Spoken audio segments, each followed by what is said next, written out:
संसारको सबभन्दा खतरनाक खानेकुरा जुन सबै नेपालीको किचनमा पाइन्छ अनि डेली युज पनि हुन्छ। यसको अगाडि चिनी पनि हेल्दी हो। इमेजिन गर्नुस् तपाई 40 वर्ष पुग्नु भयो, अलिकति उभियो भने घुँडा दुख्न थाल्छ, खाना पनि राम्रै खाँदै हुनुहुन्छ, हेल्दी, अनि कहाँनेर गल्ती भइराको छ त? एकचोटी किचनको टेबलमा हेर्नुस्, कतै सोयाबिन या सनफ्लावर ओइल त छैन?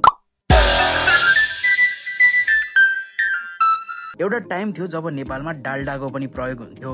डाल्डालाई पेटमा त के हात पनि लगाउनु हुँदैन, त्यति नराम्रो हो डाल्डा। त्यसपछि इन्ट्री हुन्छ नेपाली मार्केटमा रिफाइन्ड ओइलहरू जस्तै सनफ्लावर ओइल र सोयाबिन ओइलको डाल्डाको रिप्लेसमेन्टको रूपमा। यसलाई डाल्डासँग कम्पेयर गरिन्थ्यो अनि डाल्डा भन्दा हेल्दी हो भन्दै बिक्न थाल्यो। तर एउटा नराम्रो खानालाई त्यो भन्दा नराम्रो खानासँग कम्पेयर गरेर हेल्दी भन्नु एउटा मार्केटिङ स्ट्र्याटेजी मात्रै हो, जुन नेपालमा काम पनि गर्यो र अहिलेसम्म काम गरिरहेको छ। यो रिफाइन्ड ओइलहरू पोलिस्याचुरेटेड फ्याटमा पर्छन्, जुन एकदमै अनस्टेबल हुन्छ। त्यसैले अलिकति धेरै टेम्परेचर पुग्न साथ यिनीहरूले अल्डिहाइड भन्ने पोइजन छोड्छन्, जसले तपाईको शरीरलाई तहस नहस पार्दिन्छ।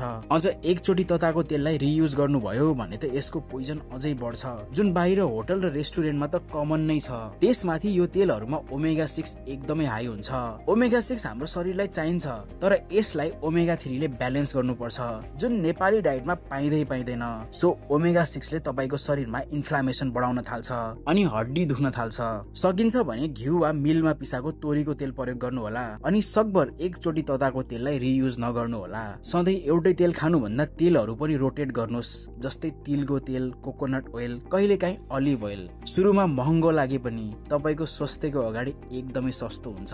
यो भिडियो सकभर सबैलाई शेयर गरिदिनु होला अनि हामीलाई फलो पनि गर्नु होला। Thank you for watching.